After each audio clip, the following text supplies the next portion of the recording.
So Oracle jumps 30% overnight because of some extraordinary things that happened during the latest earnings call.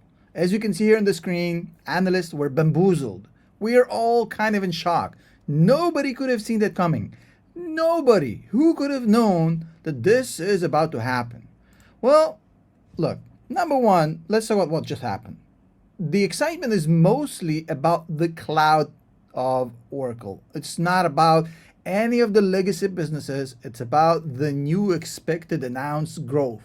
Oracle gave guidance, which I'll share with you in a second, that essentially blew everybody out of the water. Essentially, they're saying that the revenue this year from cloud is going to jump 80%, but then it's going to continue jumping again and again from 10 to 18, from 18 to 32, then to 73, then to 114, then by 2030, 144 billion, from 10 billion last year to 144 billion by 2030.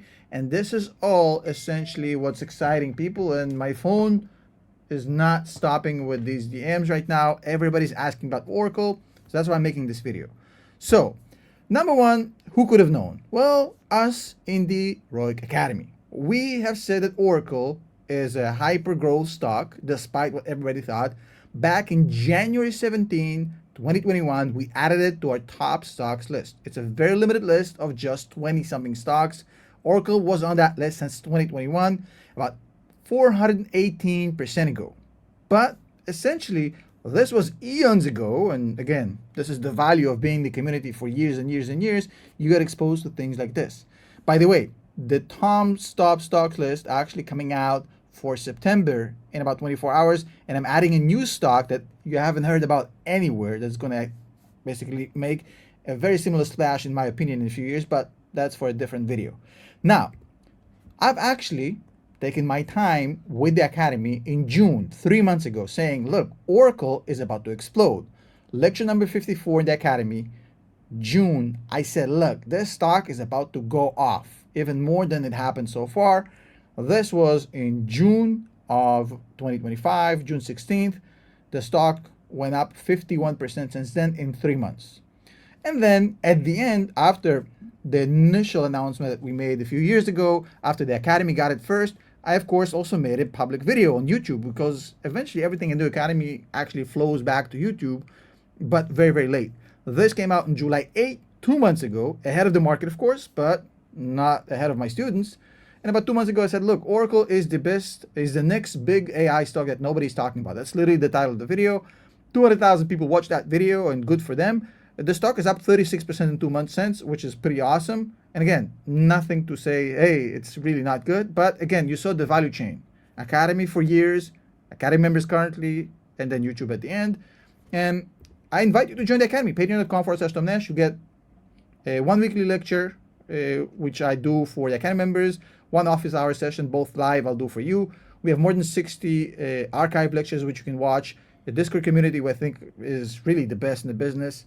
We have a daily newsletter for elite members, and everybody gets a direct access to me. On Patreon, you can send me a DM and ask me any question in the world, including dating advice. Sometimes you get that. We have 25,000 students. I'd like to see you there as well. As you just saw, you'll get access to things like this. I mean, people say, oh, Tom, the Academy is so expensive. I think not being in the Academy is expensive, but let's continue. So the topic of today's video is very simple. Is it too late to buy Oracle now that it already spiked 30%? Well, I'm going to show you. This is from Stock MVP, stock-mvp.com. It's a software I built for you to analyze companies.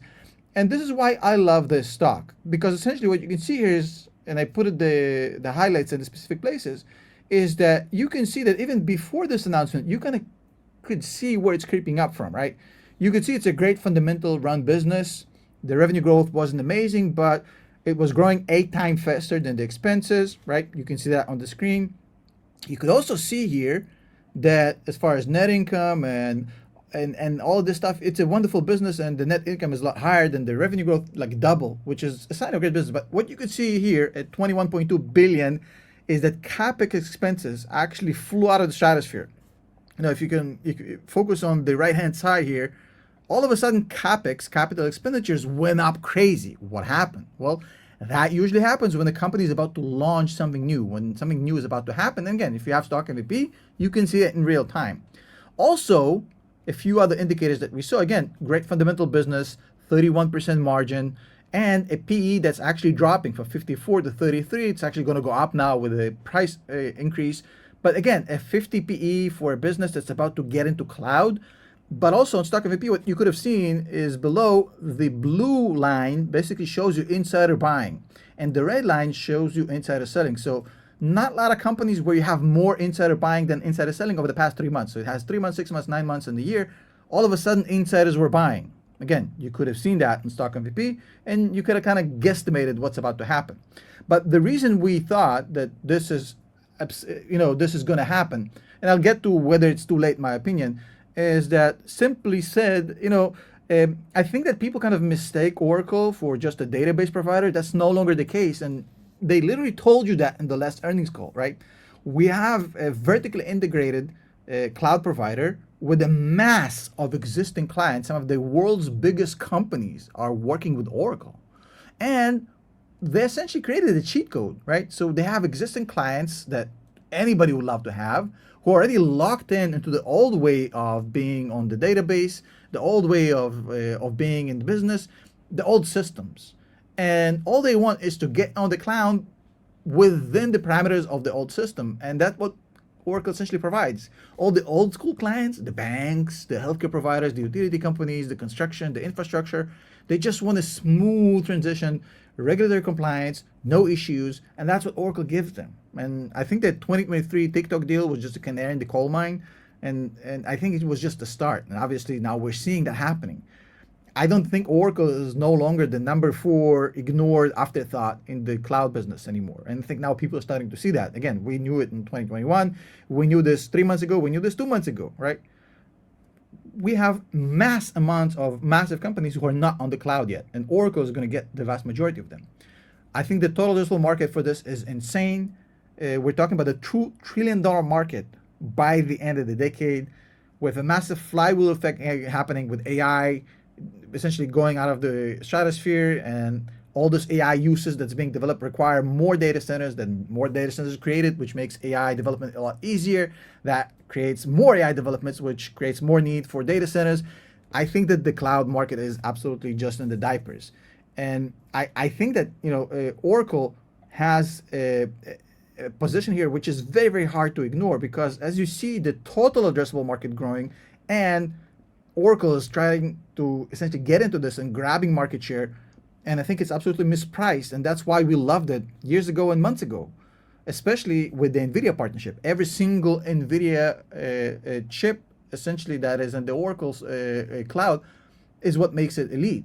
No Oracle cloud is going to be powered by anything but NVIDIA chips, which is something that clients love to hear. And I think that you could see in the last earnings call, the push that they're making is real. They're committing $25 billion in next year to develop cloud infrastructure. If you compare this to amount of sales versus CapEx and expenditure, that's like number 2 after Microsoft. And as you know, if you're smart and you're spending on things that generate more market share, like CapEx, which generate more revenues, which eventually leads to more profit. That's exactly how business is done. I think Oracle basically also has this idea of, hey, we have the entire ecosystem for you old ass clients, the clients that are a little bit hesitant about the cloud. And I think that's going to make the transition of existing clients extremely easy. You've got the world's largest companies on Oracle already. They're extremely trusted. They hadn't had any issues in 2 decades. It's a completely seamless transition. And they're going to catch the second wave of the companies that have not been on the cloud so far. And you got Larry Ellison. Larry Ellison is literally one of the best visionaries in the business, one of the greatest leaders of all, of all time. I think he's one of the GOATs. NVIDIA partnership is key here. And you don't really have a lot of regulatory risks with Oracle. They've been nothing but compliant. There's no antitrust issues. There's no issues really with Oracle at all. So the question is it too late to buy? I know that right now with all the hype, all of a sudden it sounds cool, but are you buying for the hype, for the news, or are you buying because you truly believe in the thesis here? And that's a very difficult question, because a lot of these trendy, hypey investments that go up 30% in a day, all of a sudden add a lot of premium that was not there 3 months ago. When we were talking about this in June, not to mention 2021, this extra premium wasn't there. So right now you're paying a lot. And not every single company that has this premium is going to explode on NVIDIA and Palantir. So make sure you understand what you're doing. Don't just buy because of the hype. So basically, this is my pricing model for Oracle. The left-hand side shows you what the current price reflects. And as you can see here in our reverse DCF calculator, we have about 40% growth, give or take, reflecting current share price, which is a lot for Oracle currently growing at 10%. So that's something you need to be aware of. This new price is not an easy order.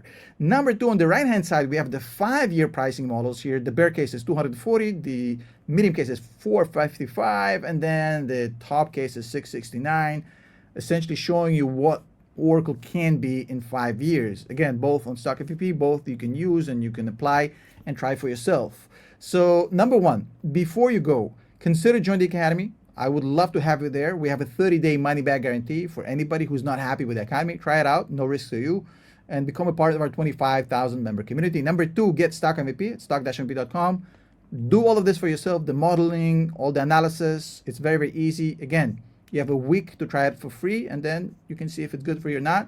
As far as Oracle, just be careful, folks. Don't get into it because of the hype. Think about it, learn the system, and understand the thesis before you make any moves. Again, that's another reason to join the Academy. I'll see you later. Bye.